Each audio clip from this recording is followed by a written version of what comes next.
Muchas gracias, Julio. Y, por supuesto, me sumo a los agradecimientos que ya has expresado, pero sobre todo te agradezco a ti la invitación, en primer lugar, a participar como autor en el anuario y, en segundo lugar, a participar en el acto de hoy.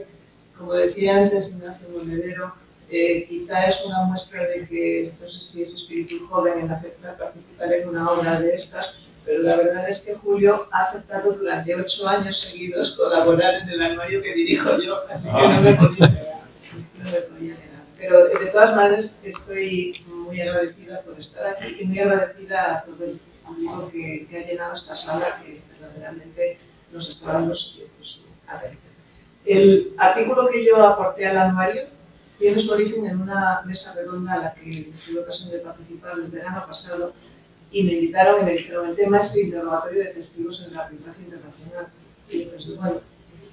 tampoco creo que haya mucho que decir en este tema. Suele pasar que cuando uno lo piensa en frío no se le ocurre gran cosa, y como pasa con las terejas que unas te llevan a otras, cuando uno empieza a leer alguna cosa sobre cualquier tema va encontrando cosas que le llaman la atención. Y en el trabajo aparecen principalmente 2 o 3 cositas que yo encontré que sí me resultaron llamativas, que yo desde luego no sabía que a lo mejor en la sala hay más personas a las que también les llaman la atención. Básicamente son 2 temas en los que yo me centré en el trabajo. Uno es la práctica, que en el arbitraje internacional está muy extendida y también en el nacional ya, pero que como abogados continentales sobre derecho civil no estábamos muy habituados a utilizar, pero ahora ya está muy extendida, que es la de presentar las declaraciones o testimonios escritos de los testigos por adelantado en el procedimiento, en lugar de simplemente pues, que comparezcan y se les formulen las preguntas en la vista. Esta práctica ha dado lugar en el mundo del arbitraje a una serie de circunstancias que en ese análisis y esas lecturas me encontré que estaban más desarrolladas en el mundo anglosajón y por consiguiente hay algunas variables ahí que tienen su cierto interés. El segundo tema que me llamó la atención tiene que ver con el propio interrogatorio en sí de los testigos en el acto de la vista. Y ahí también encontré alguna cosa peculiar que voy a relatar muy brevemente y que no voy a contar del todo para que la gente quiera leer el libro.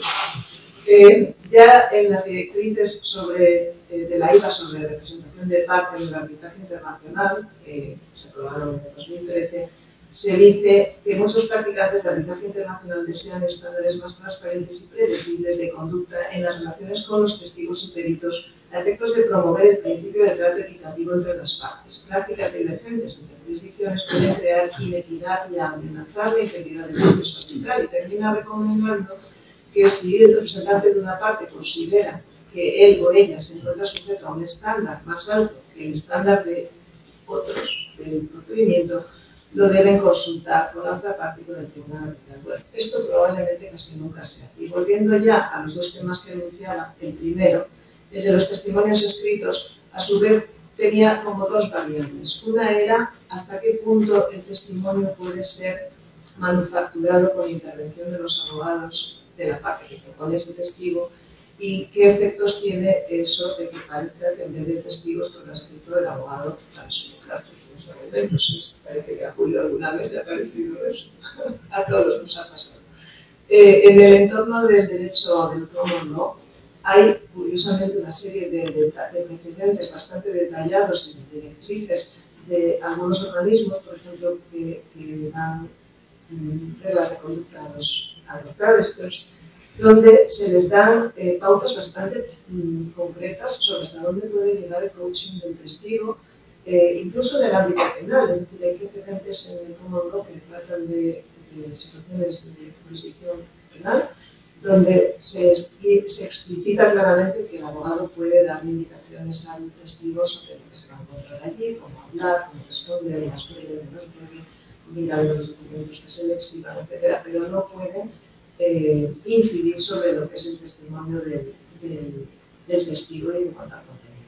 Esto me encontré con el artículo, algunos están reseñados con algunos materiales que pues, tienen su interés porque muestran un mayor detalle en ese tipo de estándares en el mundo del common law respecto a lo que estamos habituados a lo mejor en otras jurisdicciones. Es cierto que normalmente el efecto de todo esto, por supuesto, nunca va a ser que el testimonio no sea válido, pero como sabemos todos, lo que aplicaría es que el juzgador, y en este caso el árbitro internacional, pues atribuirá mayor credibilidad al testimonio. En cuanto al otro elemento de este mismo aspecto que me llamó la atención, tiene que ver con aspectos de las materias que están contenidas en el testimonio escrito.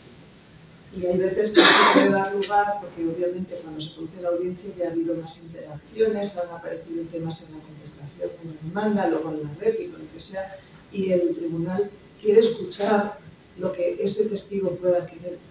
que decir sobre temas que a lo mejor no venían inicialmente en el testimonio escrito, y puede haber un rifirrafe porque el abogado de turno dirá esa pregunta no se puede formular, etc. En el mundo anglosajón, de nuevo, parece que hay una serie de parámetros bastante más detallados sobre en qué circunstancias hay que suplementar el testimonio escrito inicial con un nuevo testimonio escrito complementario para que luego efectivamente eso se pueda tratar en las preguntas.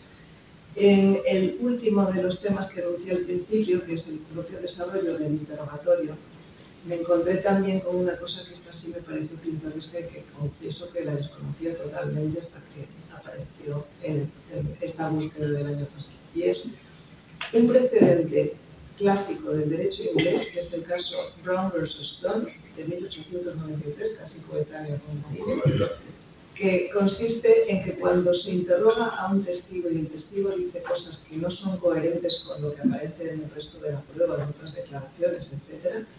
el abogado tiene la obligación de poner de relieve esas incoherencias al hacerle las preguntas, y lo hace con una fórmula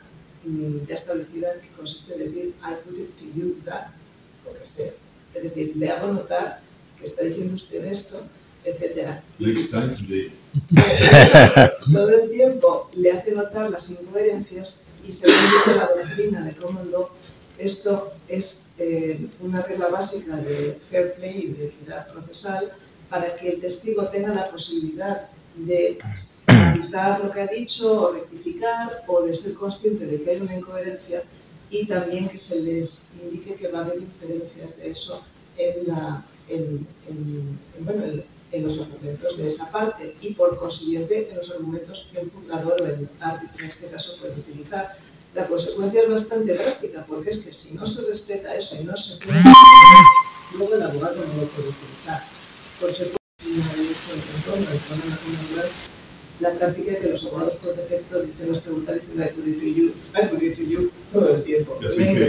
Por si acaso, le encontré un vídeo comentado por profesores o por algún experto de ese entorno de Common Law sobre el interrogatorio de Pistorius, el atleta paralímpico que sabéis que ha quedado en libertad hace pocos días, libertad vigilada o algo así, por haber cumplido la mitad de la condena ya. Fue condenado inicialmente por homicidio y después por asesinato, y entonces en el vídeo se ve cómo se le pregunta todo el rato I put it to you tal cosa, y él contesta lo que sea, I put it to you tal otra. Entonces, este tema llama un poco la atención porque, claro, si las consecuencias son no poder utilizar el argumento, ¿hasta qué punto llega la exigencia de hacer esto, de ponerlo de relieve? Pero en el mundo del arbitral, donde estos temas procesales pueden ser ley de la sede, y la sede puede ser de la Commonwealth, igual es algo que cuando uno queda en España no lo tiene en la cabeza y alguien puede pretender aplicar. Y me encontré, y con esto ya termino refiriéndome a que efectivamente estas diferencias culturales que ya la IVA detectó en esas directrices, pues a veces no las tenemos en cuenta, con una cosa poética que me encontré también en un precedente del año 1974, donde un lord muy frustrado decía que cuando la doctrina, que nada era más frustrante para el juzgador que ver estas incoherencias, etcétera, y que cuando la doctrina Brown versus Dunn no ha sido adecuadamente aplicada, los dos argumentos se cruzan serenamente en la noche como dos trenes en la noche. Y con esta poética imagen, pues solamente darles las gracias por